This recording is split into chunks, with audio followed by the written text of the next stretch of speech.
There is a town in the middle of the Mississippi Delta that was built from nothing by people who had been the property of the family of the President of the Confederacy. Sit with that for a moment, because it is the kind of fact that sounds invented.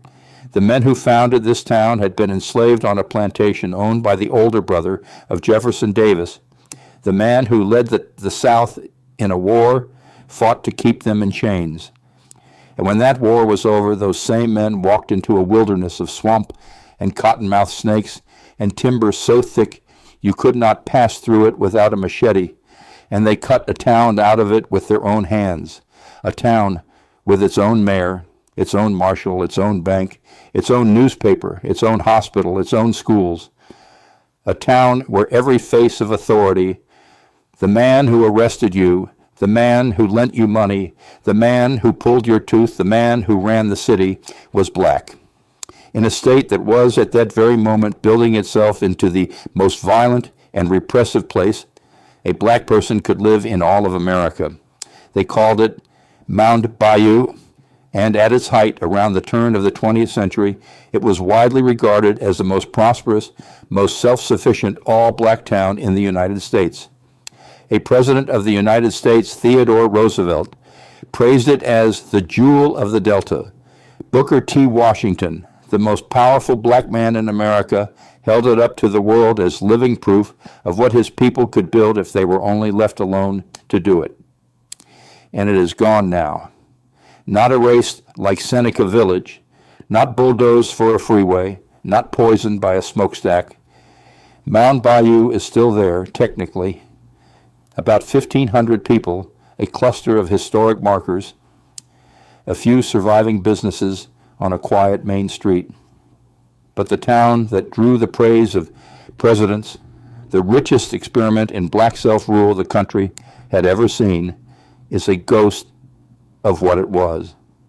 And the story of how it rose and how it fell contains a bargain so painful and a redemption so unlikely that by the end you may not be sure whether you have heard a tragedy or a triumph. Because the founder of this town, the man who built a fortress of black freedom in the heart of Mississippi, did something to keep it alive that has been argued over for more than a century. He gave away the one thing his people had bled for. He gave away the vote. We will get to that. But first you have to understand where these people came from, because the skills that built Mound Bayou were forged cruelly in slavery itself. The story begins not in Mound Bayou, but at a place called Davis Bend, a peninsula in the Mississippi River about 20 miles south of Vicksburg. It was owned by a man named Joseph Emory Davis, a wealthy planter, and the older brother of Jefferson Davis, who would become the President of the Confederate States of America. Joseph Davis was, by the standards of a slaveholder, an unusual one. He had encountered the ideas of a utopian social reformer named Robert Owen, and he decided to run his plantation as a kind of experiment. He gave the people he enslaved an unusual degree of responsibility and autonomy. He let them run their own court system to settle disputes. He allowed some of them to learn to read, to manage, to trade, to develop real skill, because he had concluded that a workforce given responsibility would be a more productive workforce. It was still slavery, the people were still property, but it was slavery with a strange amount of room in it, and into that room stepped a remarkable man named Benjamin Montgomery. Benjamin Montgomery was enslaved by Joseph Davis, and he became the engine of the entire operation. He ran the plantation store. He kept the books. He was a skilled mechanic and inventor. He designed a propeller for shallow water steamboats. He learned to survey land, to read the river, to manage men and money. In practical terms, an enslaved black man was running the business affairs of the brother of the future president of the Confederacy. And Benjamin Montgomery had sons. One of them was named Isaiah. And Isaiah Montgomery, as a boy, served as Joseph Davis's personal office attendant and was given the run of Davis's private library. An enslaved child reading the books of the Confederate president's brother, absorbing everything. Remember that boy. He is going to build the town. Then the war came, and the world turned over. The Confederacy fell. Slavery ended. And Joseph Davis did something almost no other Southern planter did. In 1866, the old man, and he was old now and his world was gone, sold Davis Bend, his plantation, to his former slaves. He sold it to Benjamin Montgomery and his sons. The people who had worked that land in chains now owned it. And for a while, it worked. The Montgomerys ran Davis Bend as an autonomous black community, grew cotton, won prizes for it, and proved that free black people could manage a great agricultural enterprise. But the land itself turned against them. The Mississippi River flooded again and again. Cotton prices collapsed in the long agricultural depression of the 1870s. The debts mounted. And the experiment at Davis Bend, for all its promise, failed. The Montgomerys lost the land. Benjamin Montgomery died, and his son Isaiah, the boy from the library, was left with the wreckage of his family's dream and a hard, clear lesson burned into him, that owning the land was everything, and that even owning the land was not enough if the ground beneath it could betray you. He would need higher ground. He would need a fresh start. And in 1887, the railroad gave him one. A railroad company, the Louisville, New Orleans, and Texas, was pushing a new line straight through the untouched center of the Mississippi Delta, and it needed something to make that line profitable. It needed towns. It needed people along the tracks to ship cotton and buy goods. The Delta interior was wild, unsettled, malarial swampland that white settlers had largely avoided, and the railroad, looking for anyone willing to tame it, hired Isaiah Montgomery as a land agent, authorized to recruit black settlers to carve farms and a town out of the wilderness. For Montgomery, it was the chance to build the thing he had been dreaming of his whole life. Not a plantation owned by a benevolent white man, not a community that existed at someone else's pleasure. A town that belonged completely and permanently to black people. In July of 1887, he and a small band of pioneers, 12 men, many of them from the old Davis Bend community, people who had worked alongside the Montgomerys for decades, bought their first 840 acres and walked into the swamp. What they found there would have broken most people. The land was a dense, dripping wilderness of hardwood forest and undergrowth so thick that the only way through it was by hatchet and machete. Wild animals roamed it: bears, panthers, snakes.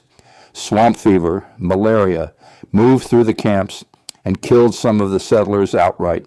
For the first several years, there was barely any farmland cleared. The men survived by cutting timber and selling it to the railroad for cross ties, sending their wives and children out to pick cotton or work as domestics for white planters just to keep food on the table. One of the original settlers remembered arriving with $175 to his name, and after buying his land and provisions, having exactly $10 left. At the end of 5 brutal years, many of the settlers, Montgomery included, were deep in debt to the railroad. It was, by any sane measure, a miserable, failing venture in a malarial swamp. But they did not quit. And slowly, tree by tree, acre by acre, the swamp became farmland, and the farmland began to pay. The fertile delta soil, once cleared, was some of the richest cotton ground on earth. The settlers who held on began to prosper, and as word spread that there was a place in Mississippi where a black man could own his own land, free of the white landlord and the white sheriff and the white mob, the people came. They came fleeing the sharecropping traps of the rest of the South. They came fleeing the terrorist night riders, the whitecaps, who were driving black landowners off their property at gunpoint elsewhere in Mississippi. They poured into Mound Bayou, and the town grew. In 1898, Mound Bayou was officially incorporated as a town, and Isaiah Montgomery became its first mayor, and here is where the thing they had built revealed its full, radical shape. Mound Bayou governed itself. It had a black mayor, a black town marshal who carried the law, black aldermen, a black treasurer. The people who ran the town, all of them, were black. In the Mississippi of 1898, a Mississippi that was lynching black men in record numbers, that was stripping away every shred of black political power it could reach. There was this one small town where a black child could grow up and see every single day black people in charge of everything. It is almost impossible to overstate what that meant in that time and that place. Most black Mississippians never saw a black person hold any authority over anything. Mound Bayou's children saw it as ordinary, and the town built and built and built. There was a sawmill. There was a cotton gin, and then 3 cotton gins. There were general stores, 13 of them by the second decade of the century, and shops, a train depot, a post office. There were churches, 6, and then more, the spiritual backbone of the place. There were schools, including a private high school serving 200 students, an almost unheard of luxury for black children anywhere in the South. There was a newspaper, The Demonstrator, that preached education and self-reliance. There was even eventually a Carnegie Library, the one institution in town that came with white money attached, and only because Booker T. Washington personally asked for it.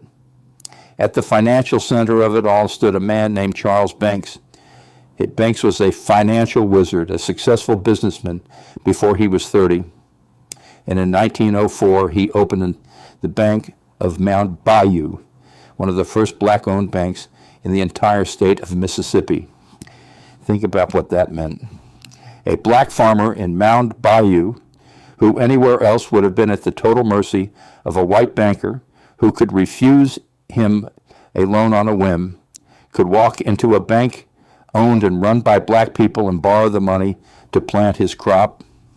Charles Banks built a financial engine for black economic independence, and Booker T. Washington called him the most influential black businessman in America.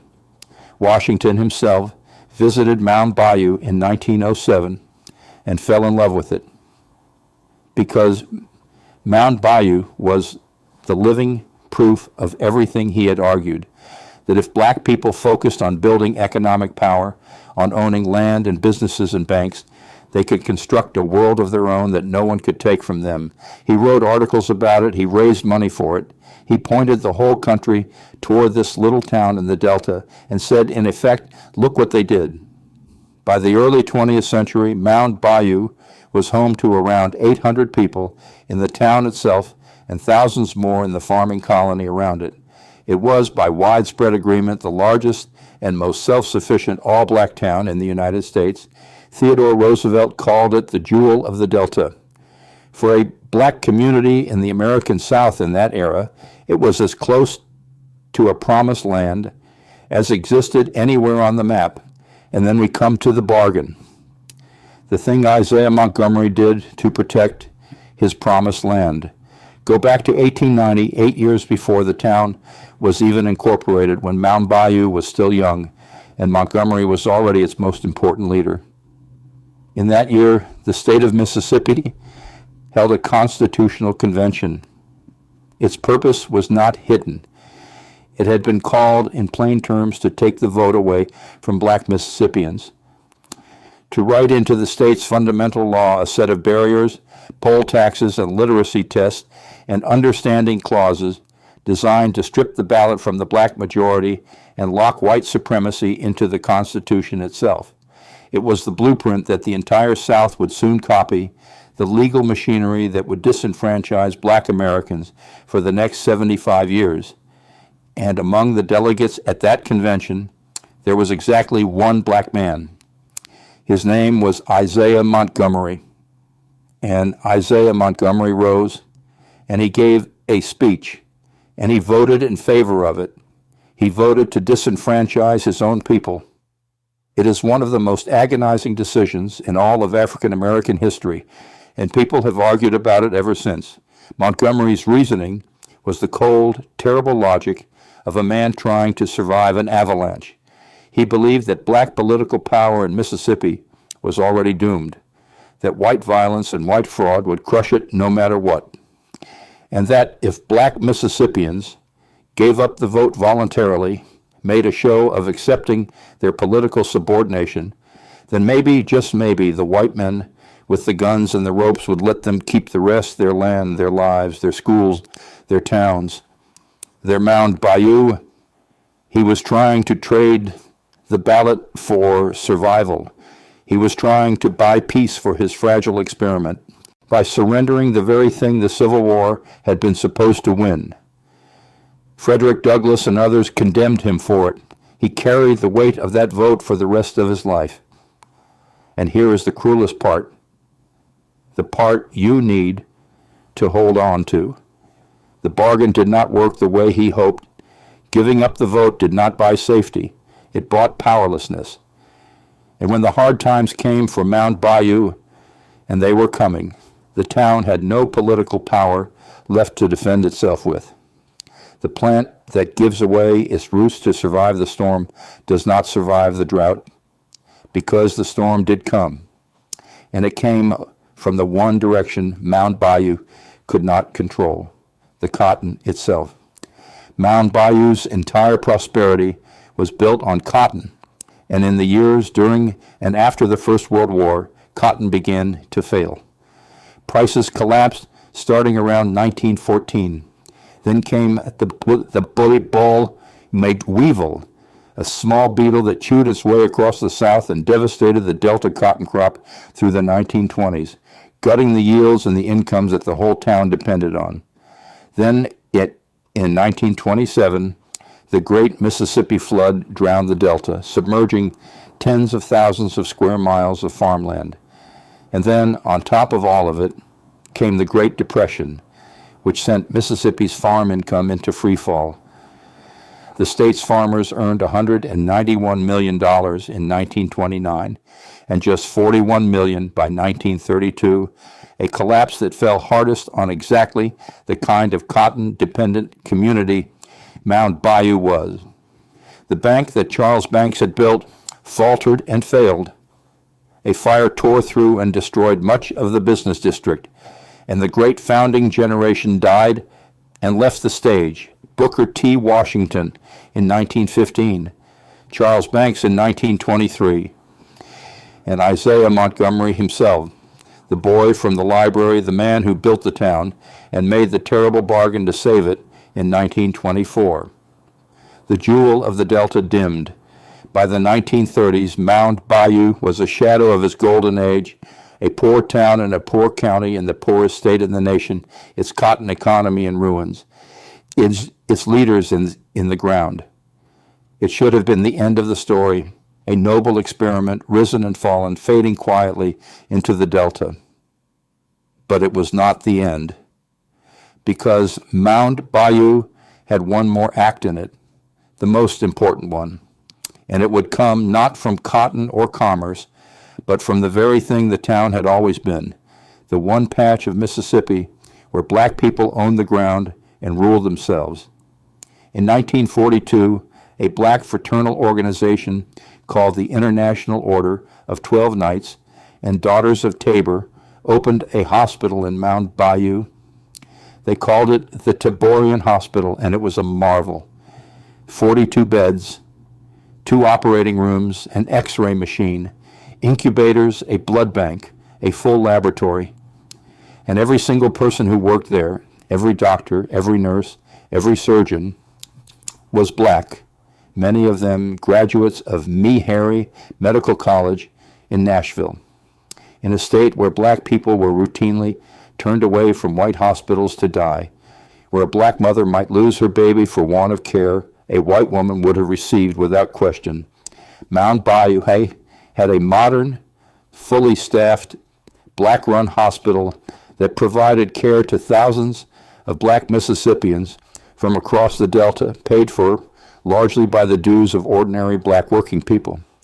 The town was coming back to life, and it was coming back as something even more vital than a cotton town. It was becoming a refuge. The chief surgeon of that hospital was a man named Dr. Theodore Roosevelt Mason Howard, T.R.M. Howard, and he is one of the most extraordinary and forgotten figures in American history.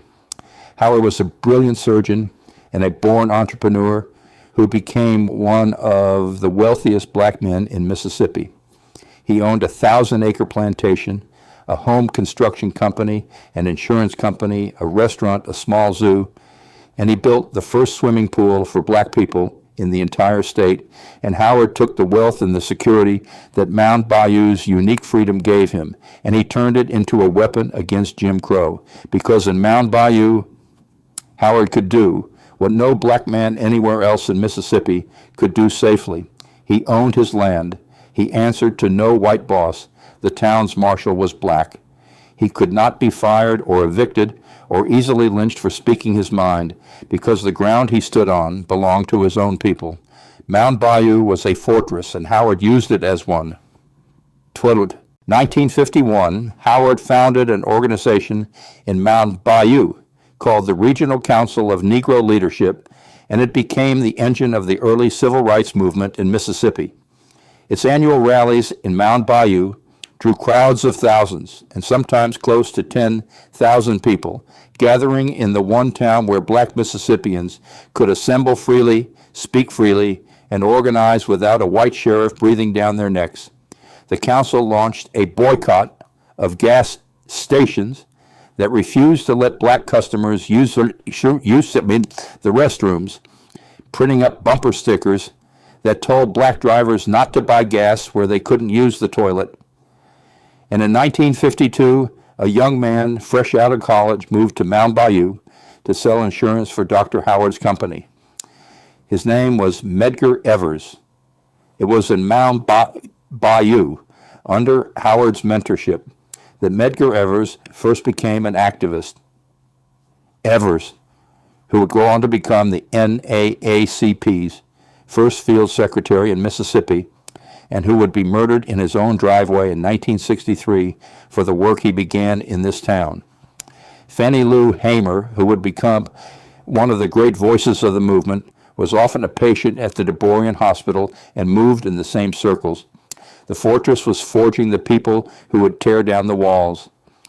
And then in 1955, Mound Bayou played its part in the case that lit the fuse of the entire civil rights movement.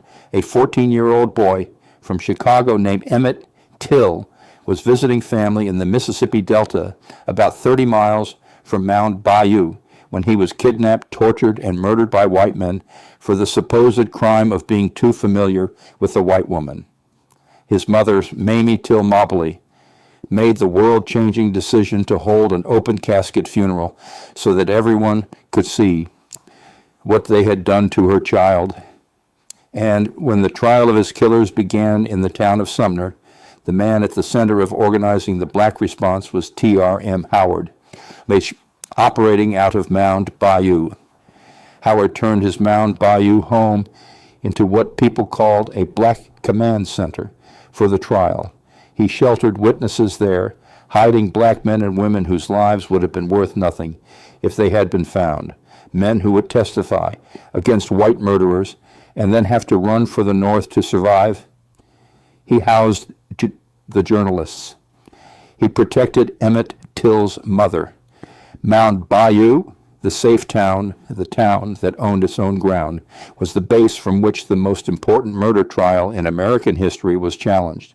And afterward, Howard traveled the country, giving speeches about the case, including one at a church in Montgomery, Alabama, which was hosted by a young pastor named Martin Luther King Jr. and attended by a seamstress named Rosa Parks just days before she refused to give up her seat on a bus. The threads of the entire movement run straight back through this one small Delta town. As one historian put it, you cannot fully tell the story of Emmett Till without telling the story of Mound Bayou. Do you see what had happened? Do you see the staggering irony of it? Isaiah Montgomery, back at 1890, had surrendered the vote to keep his town alive. He had bet that giving up political power was the price of survival, and he was half right. The town did survive. But what he could never have imagined was what that surviving town would become. Mound Bayou outlasted the bargain, and because it outlasted it, because it remained that one fortress where black people owned the ground and ruled themselves, it became the launching pad for the movement that would win the vote back. Not just for Mound Bayou, but for every black person in America.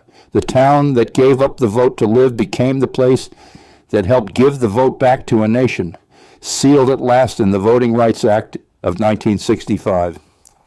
Isaiah Montgomery surrendered the ballot. His town helped win it back. But movements, like cotton, can drain a town. And here the final quieter fall set in. The same heartbreaking pattern we have seen before. The civil rights victories that Mound Bayou helped achieve and the integration that followed slowly pulled the life out of the self-sufficient black town. Once black Mississippians could, in theory, live and shop and work and seek care anywhere, the reasons to concentrate in one all-black town began to dissolve. Dr. Howard himself, after the Till trial, faced so many death threats that he fled to Chicago in 1956. Young people left for the cities and the North chasing opportunities the dying cotton economy could no longer offer. The businesses on Main Street closed one by one as they lost out to the larger white towns nearby. The Taborian Hospital, the great symbol of the town's rebirth, lost its fraternal funding, was taken over by the federal government in 1967, and finally closed its doors for good in 1983. The population, once vibrant and growing, drained away, down past 2,000, then below 1,500, until only a handful of businesses remained on the streets where 13 stores and 3 cotton gins and a black-owned bank had once stood. So that is where Mound Bayou rests today, a town of around 1,500 souls, more than 96% of them black, still one of the most thoroughly black communities in the United States, still owning the ground their great-great-grandparents cleared from the swamp. There are perhaps 25 historical markers now along its quiet streets, and a museum in the old high school, and a handful of proud descendants who have come home to keep the memory alive. The jewel of the Delta is poor now and small, and most Americans have never heard its name. But stand on that main street and understand what happened. Hear the full arc of it. Former slaves of the family of the President of the Confederacy walked into a malarial swamp and built the richest, freest, most self-governing black town in America with their own hands out of nothing. Their founder, trying to save it, made a devil's bargain and gave away the vote and was punished for it, and watched the cotton economy that bargain was meant to protect collapse anyway. And then, in its long decline, the town became something its founder never dreamed, the one safe fortress in Mississippi from which Medgar Evers and T.R.M. Howard and a whole generation of fighters launched the movement that won back everything that had been surrendered, and more for millions of people who would never know the name of the little town that sheltered the people who freed them. They gave up the vote to keep the town. The town helped give the vote back to the nation. Mound Bayou is still standing, older, poorer, quieter, but still there, still black, still owning its own ground after 138 years. And if you ask the people who remain why they stay, why they came back, they will tell you that some things are worth more than prosperity, that a place where your people built everything and ruled everything and surrendered everything and endured anyway, a place like that is not just a town, it is proof. And proof, unlike cotton, does not wash away in the flood.